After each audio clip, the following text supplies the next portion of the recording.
In May 2013, the ACR launched a major new strategic initiative titled Imaging 3.0. Although the ACR is taking a major role in driving this initiative, the ultimate success of Imaging 3.0 rests on the success of ACR's member radiologists affecting change in their own practices.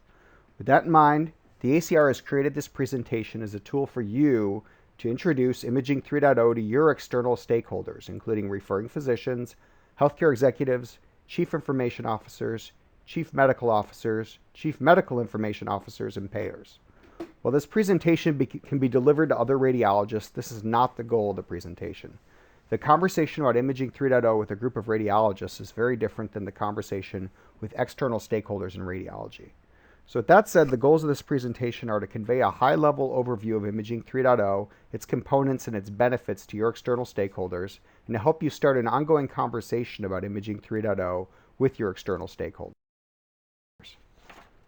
It's important that you're comfortable with the slides and the script in here. You'll deliver a much more compelling presentation by making this your own.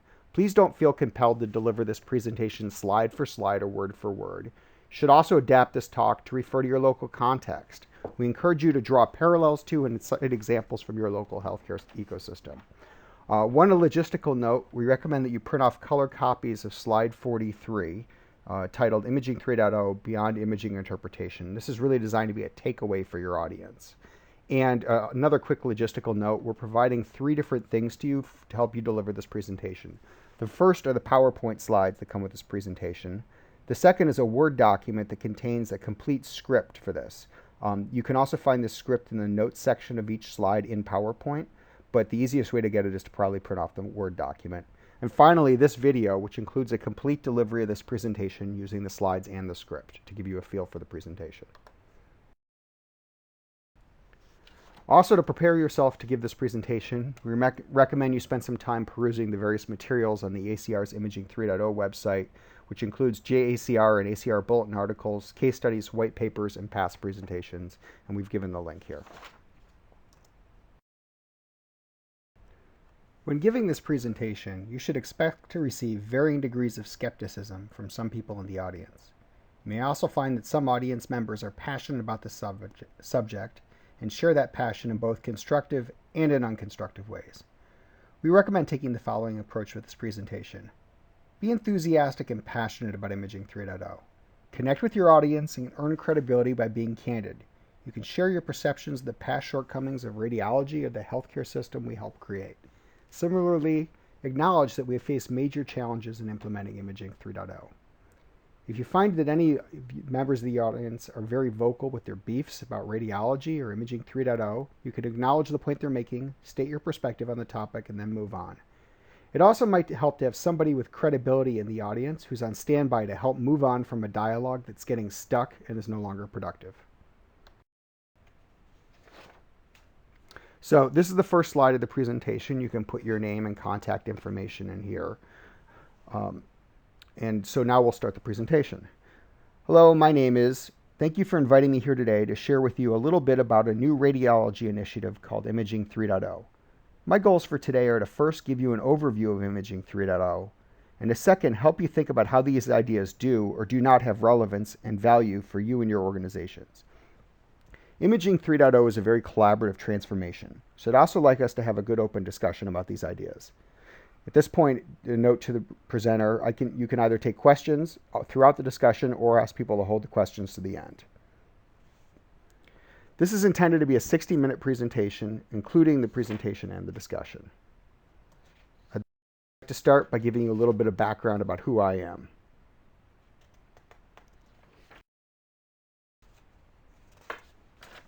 A note to the presenter, you can decide if you want to downplay this slide or remove it entirely. If you feel that it adds credibility by discussing how the ACR was the initiator and is a prime supporter of Imaging 3.0, then keep this slide in. However, if you feel that it weakens your presentation, you're not obligated to use this slide since the ACR doesn't own Imaging 3.0. I'm a member of the American College of Radiology, the ACR, and Imaging 3.0 is a strategic initiative that started with the ACR but has since moved far beyond its walls. I want to share with you just a bit about the ACR in case you're not already familiar with the organization. For over 75 years, the ACR has devoted its resources to making imaging safe, effective, and accessible to those who need it. The ACR is a fairly entrepreneurial medical society, engaged in a wide variety of activities including clinical research, clinician education, quality and safety assurance, imaging informatics, economics, and public policy advocacy.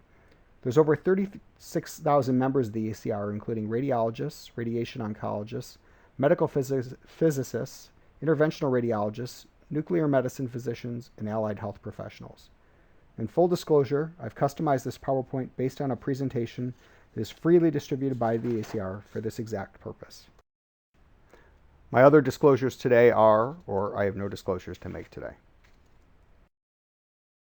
I'd like to take a minute to go around the room and hear from each of you. Who are you? What's your role related to medical imaging? Are you involved in imaging informatics at all? Why are you here today, and what are your goals for this meeting? A note to the presenter. The image on this slide and the talking points about this reverse auction for radiologists can be removed if you feel to get your presentation and audience off track. One way to remove the slide is to delete the slide and move the first talking points you want to keep to the next slide. So we're moving into an era where healthcare delivery is all about coordinated teams that are efficient and effective. We think imaging has a huge role to play in this change. Our imaging capabilities continue to advance at an amazing clip. We radiologists spend years training to make the most of these capabilities. And yet, here's someone launching an online marketplace where radiologists bid against each other to read studies. How do we get to this kind of commoditization of the radiologist function? If radiology moves in this direction, will it be helpful for our patients, our healthcare system, or bending the cost curve? I personally don't think so. Today, I'd like to talk with you about Imaging 3.0 and to present a very different vision for the future of the partnership between patients, radiology, and the entire healthcare system. So what is Imaging 3.0? It's both a vision and a game plan for radiologists and policymakers, payers, referring physicians, and patients to provide optimal imaging care from the moment a clinician considers ordering an imaging study or treatment until that referring physician receives and understands an actionable report with evidence-based recommendations. Our goal is to deliver all the imaging care that is beneficial and necessary and none that is not. And the way we get there is by doing three key things. First, we change the culture both within radiology and within the entire healthcare system. We more tightly integrate radiologists and their knowledge into healthcare delivery. Second, we create a toolbox with tools such as clinical decision support for imaging, actionable multimedia reporting, image exchanges, and patient data registries. And third, we change the policy conversation in Washington and realign the incentives in radiology from being volume-based to being value-based. You're all incredibly busy people. You're working hard every day to meet two key goals. First, to deliver great care to your patients, and second, to run a successful business. In a note to presenter, in certain settings, you might want to add a third goal to this list, which is conducting high-quality research that improves our ability to deliver that great care. You all manage a huge number of competing activities vying for your time, and you have to decide which ones will best help you meet these goals. So why should you care about Imaging 3.0? What's in it for you? Here's the bottom line. As we move into this new era of accountable care, we are now being financially incented to make the best possible use of every tool at our disposal to do three basic things. First, keep people from getting sick. Second, when they are sick, get them healthy as soon as possible. And third, when they have a chronic condition, keep their condition well managed and their quality of life high. If we're going to be successful at accountable care and at meeting these three goals, then we need to use imaging as effectively and as efficiently as possible. I mean, think about what it would be like delivering healthcare as an ACO or with bundled payment, but not having access to X-ray, CT, MRI, or ultrasound. The ideas in Imaging 3.0 are how we radiologists believe we can help all of us be successful with accountable care. These ideas get us out of the zero-sum game thinking about dividing up the healthcare pie, and they create a win-win-win-win situation for referring physicians, radiologists, payers, and patients. So I want to start with a quick preview of the kinds of things that are happening in the Imaging 3.0 era.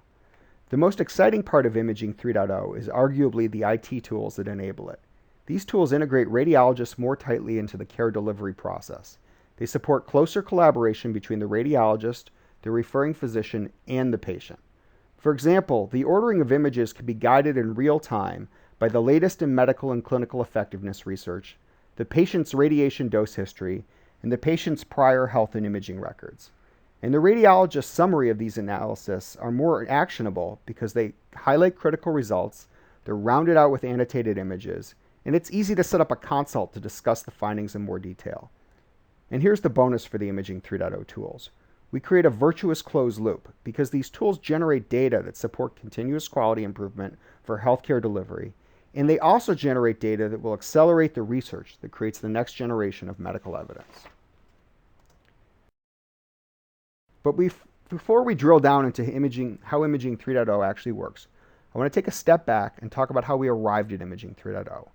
To boil it down to the most basic points, Imaging 1.0 was about image acquisition. Imaging 2.0 was about improved image acquisition, but also about digital image management. And Imaging 3.0 is about tightly integrating imaging into healthcare delivery to make the system more efficient and effective. So let's take a quick tour of how we got here. Before we even get to Imaging 1.0, our story begins way back in 1895. This is the year that Röntgen invents the X-ray. That's him on the left, and on the right is his wife's hand in the very first X-ray picture. The period from 1896 to 1920 is the beta release of imaging. There's a lot of early experimentation in using X-rays for everything from measuring shoe sizes to photography to medical imaging. Around 1920, the use of X-rays in medical imaging really takes off. This is the start of the Imaging 1.0 era. This period goes from 1920 till 1990. We see continual progress in imaging technologies. In this period, we get CT, PET, echocardiography, ultrasound, the MRI, and contrast agents.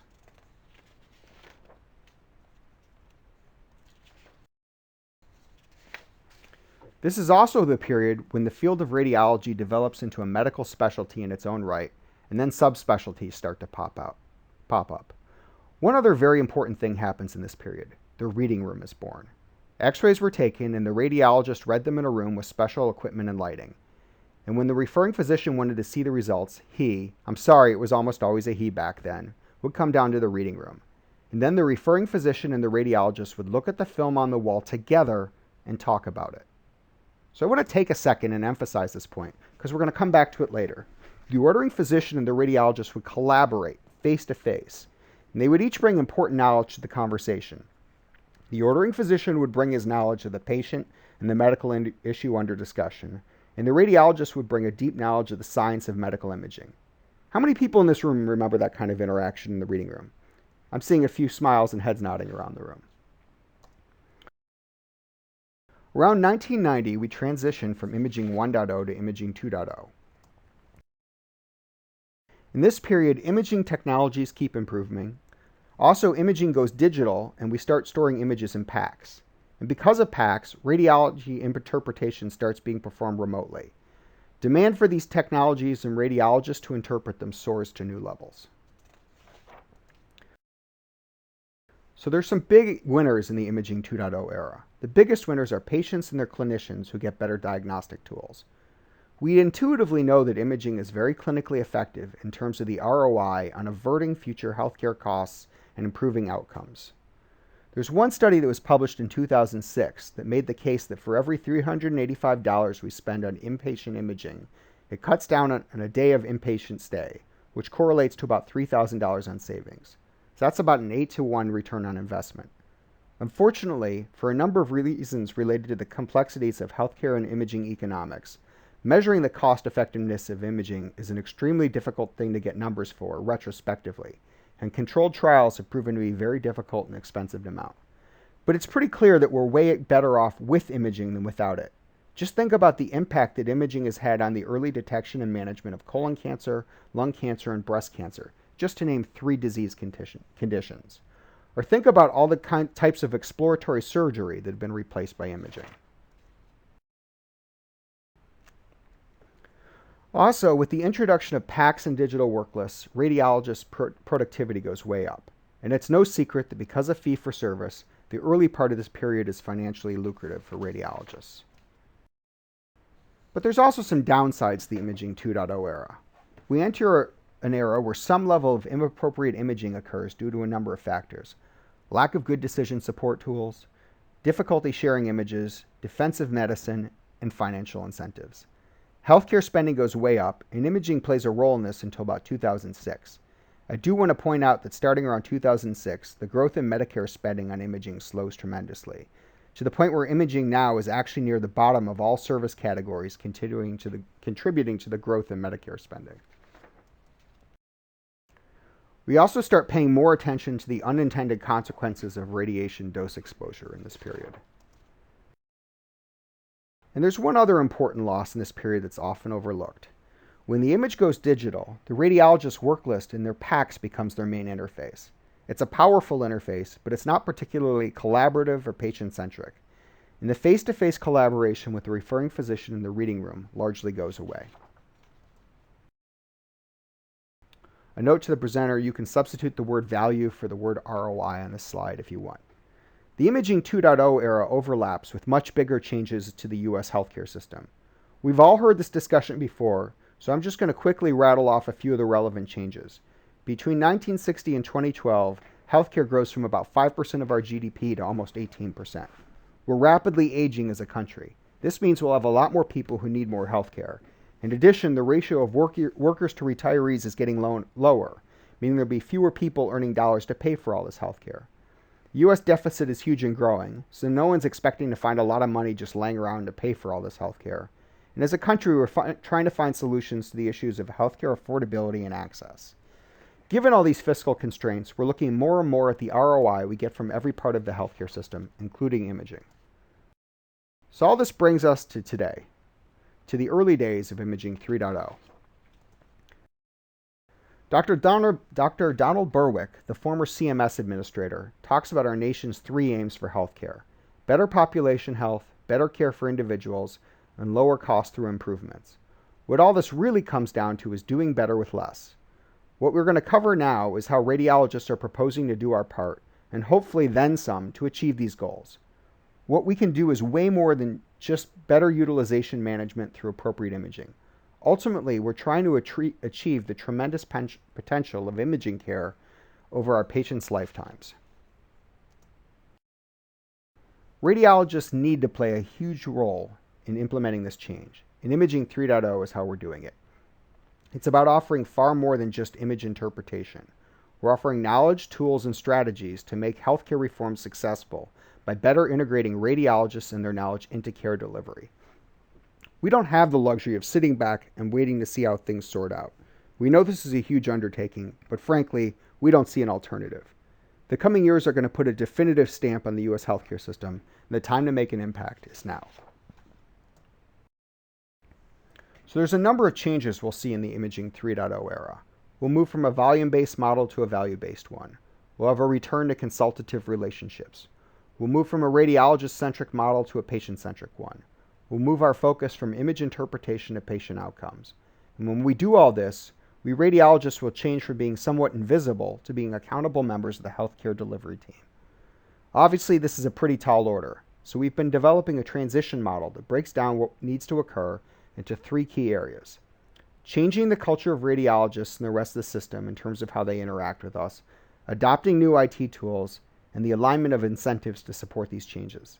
In the rest of this presentation, I'm going to drill down in more detail into how we're executing in each of these areas, and I'll also share some case studies of organizations that are making good headway in these areas. Culture change is what really ties all the parts of Imaging 3.0 together. The truth is that the culture in healthcare is going to change whether we radiologists are involved or not, but we want to be a part of the solution and believe we have value to add.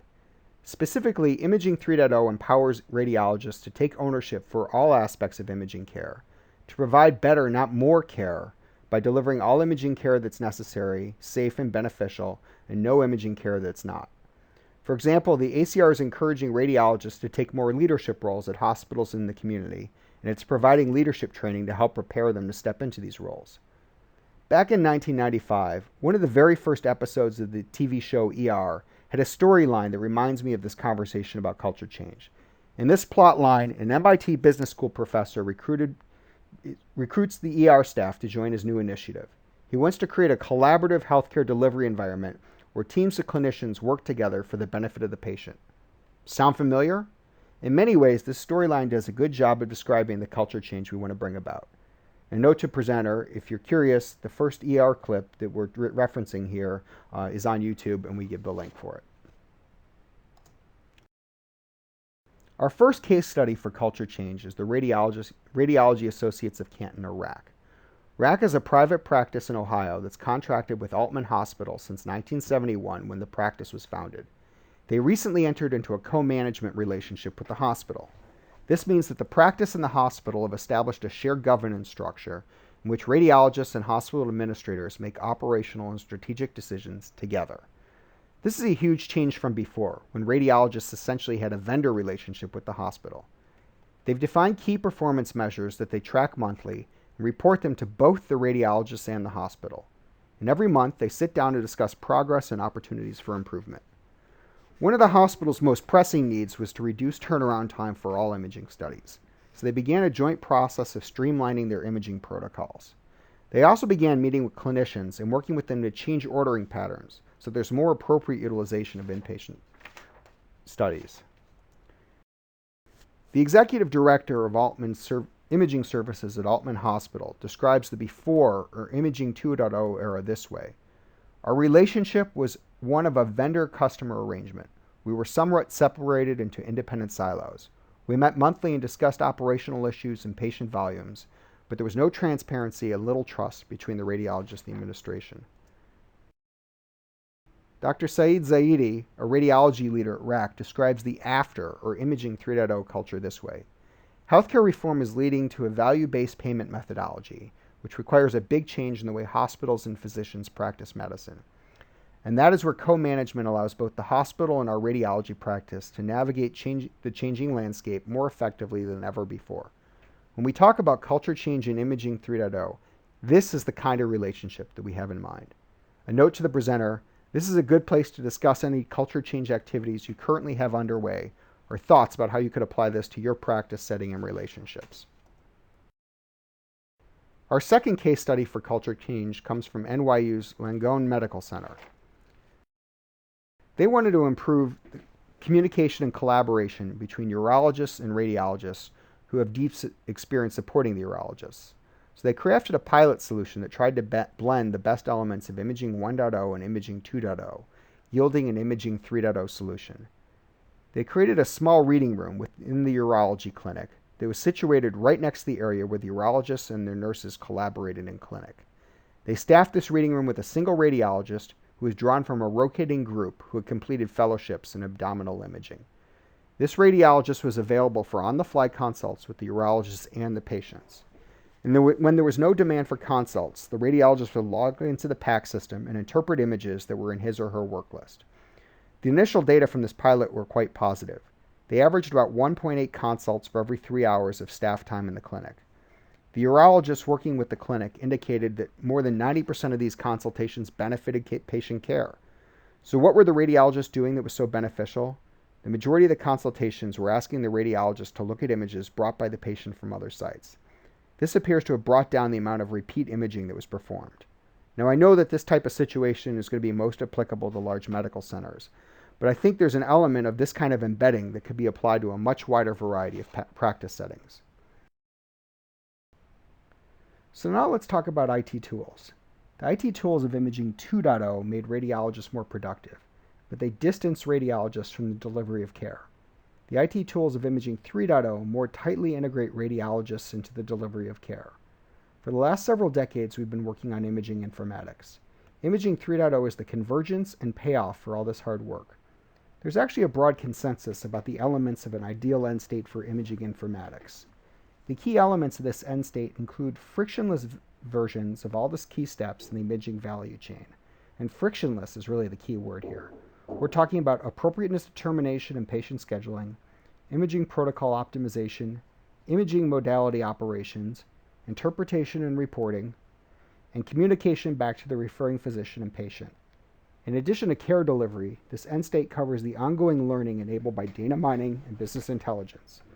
Look, no one's saying this is going to be an easy transition, but for the first time, we believe that all the pieces are beginning to fall into place to make this possible. And one of the major reasons for it is that all of you have demanded it from radiology, which is a good thing. Now we're going to talk about some of the IT tools applied at each of these steps and look at some case studies. This is an important slide, but it's probably hard to read on the screen, so I'm going to hand out copies of this slide right now. It gives a good step-by-step overview of Imaging 3.0. When ordering the examination, referring physicians should be guided by business rules based on the latest medical evidence and clinical effectiveness research. They should be able to look at all patient data, including prior imaging studies and interpretive reports. And referring physicians need access to the patient's radiation dose history so that they can factor patient safety into the decision. There are a few tools that will enable this process. ACR Select is a clinical decision support product based upon the ACR appropriateness criteria. This tool is a crucial underpinning for Imaging 3.0 and is the most mature of all the tools I'm going to talk about today. In the past, it could be hard for referring physicians to consult the appropriateness criteria since it was usually in a huge paper binder. Now this content is integrated directly into an order entry system like Epic or Cerner. It's especially important to pay attention to ACR Select since on April 1, 2014, President Obama signed H.R. 4302 into law. This law mandates that starting on January 1st of 2017 for all Medicare patients, physicians will only be paid for advanced imaging exams if the exams are ordered through an approved CDS tool. For those who don't use CDS, the alternative will be a new pre-authorization process similar to what we have seen for years with private payers. There's a lot more details in this bill which I won't go into here, but if you want to learn more about this, I'd recommend checking out the ACR's website.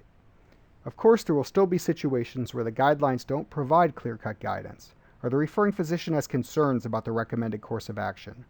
In those cases, we believe that the referring physician should consult with a radiologist to determine the most appropriate course of action. To do this, we'll need tools that support meeting scheduling, direct messaging, and real-time conferencing. There are a few interesting side benefits of decision support. This decision-making process can be documented in the EHR. That means that when the evidence recommends against performing a test, that can be noted and provide a shield against the need to practice defensive medicine. Another benefit of this integration of the radiologist's knowledge into the ordering process is that we can eliminate the need to have imaging studies pre-approved by an RBM or radiology benefits manager. This can save everyone time, effort, and money, and it creates a more collaborative relationship between providers and payers. The best-known case study about the use of decision support for ordering diagnostic images is from Minnesota. Back in 2006, they were projecting that by 2012, the utilization rate was going to rise from just over 40 studies per 1,000 members to almost 56 per 1,000 members. That's the green line on this graph. Instead, by implementing clinical decision support, this growth in the rate was largely halted. The yellow line in this graph was the revised projected growth from CDS, and the early actuals are in the blue line. This has translated into a savings of over $200 million to payers and patients since the beginning of the intervention.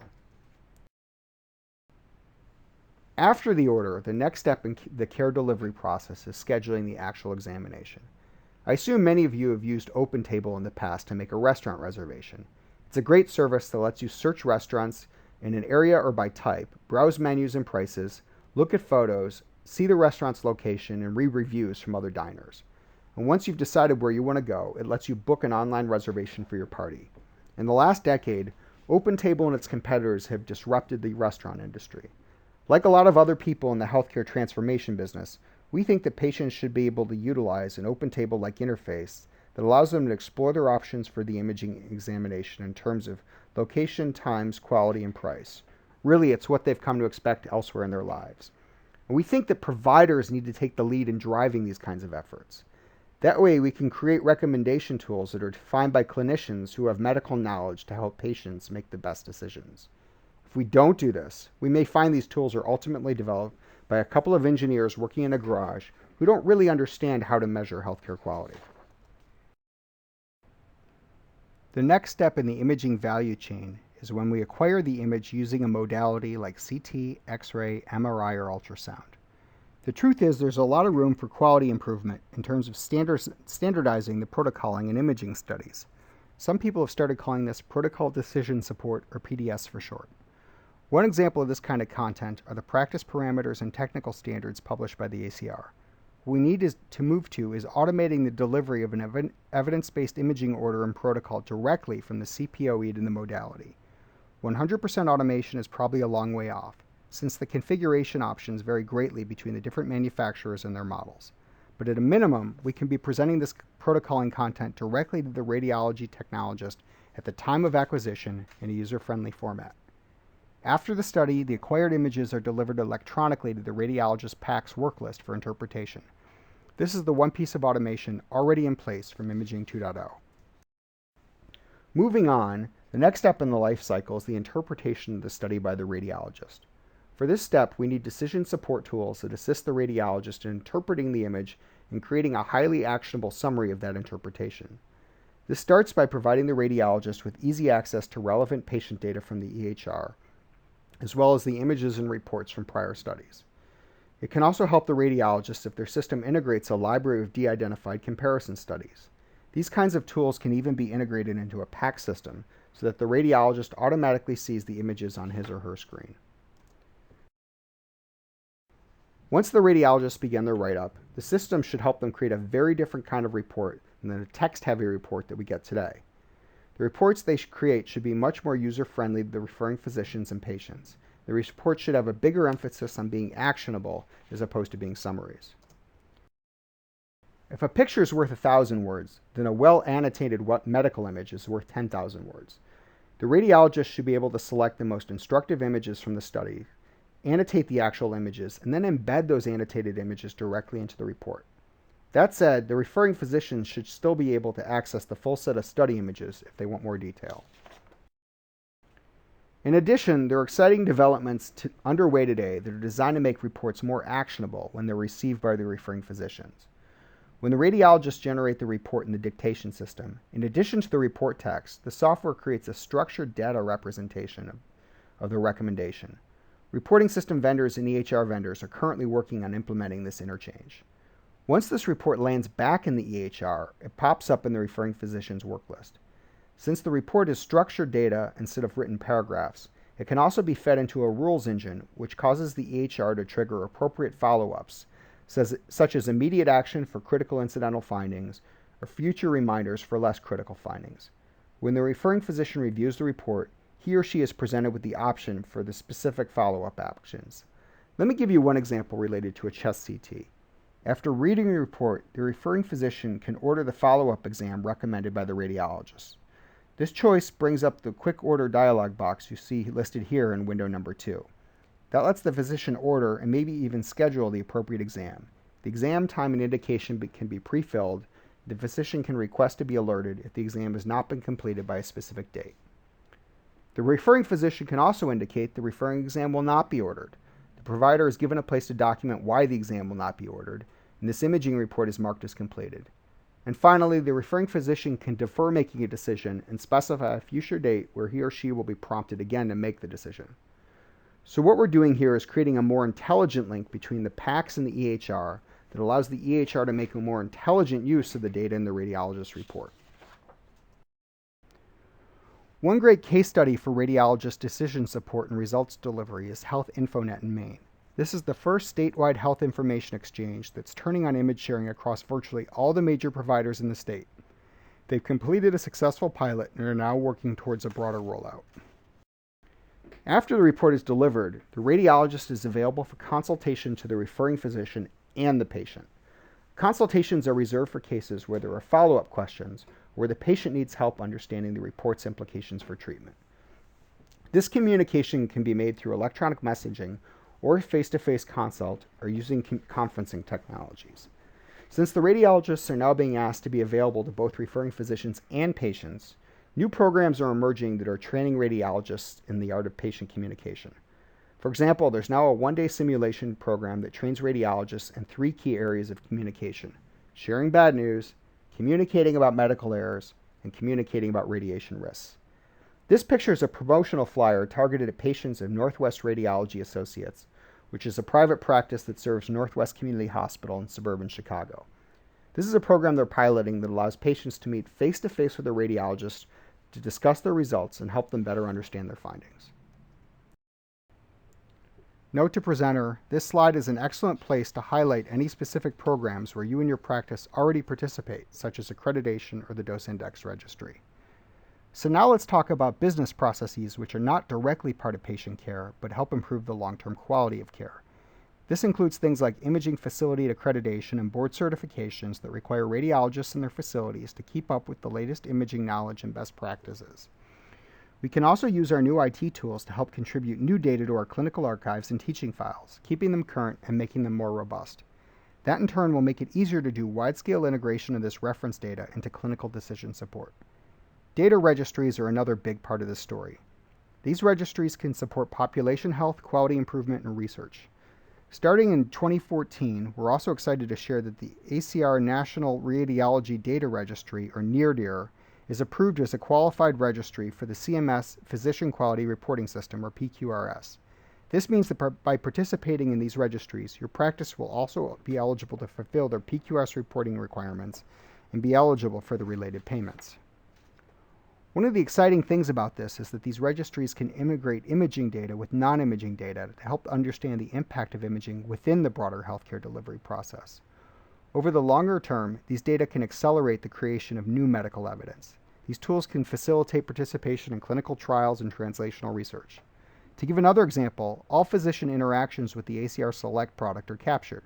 So now we can get a handle on the situations where the appropriateness criteria do not provide clear guidance, and there's a gap in the evidence that needs to be filled. Or we can identify situations where the guidance is often overridden, which could point to a need for physician education. We can also identify the situations where the guidance is followed, but the outcomes don't match up with what the evidence predicts. These could be situations where the medical domain may have dimensions that have not been explored in the current research, but need to be. And thinking really, really big, this data could be used by researchers and their funders to prioritize the research that will have the greatest impact on outcomes in the cost curve. So we might be able to get to a point where the research community takes a more coordinated, portfolio-based approach to their efforts. In other words, we can attack the biggest problems using a divide and conquer approach. A case study of how we can accelerate research and quality improvement is the ACR Dose Index Registry. A few years ago, we started looking at the question, are patients being exposed to too much radiation during imaging? At the time, we didn't have a lot of good data because the data was hard to gather from our current crop of IT systems and modalities. So the ACR collaborated with standards committees and vendors to capture dose data at the time of study. And then the ACR created a registry that automated the collection of this data from facilities around the country. So in a pretty short span of time, we developed benchmarking data that we can look at for research on a national level. We can also play this data back to individual facilities and reports like the one you're seeing, so they can compare their CT dose indices to regional and national benchmarks. In its first few years, the registry collected dose data from more than 5 million CT scans. This kind of rapid response to a crucial need is the kind of thing we envision happening all the time with Imaging 3.0.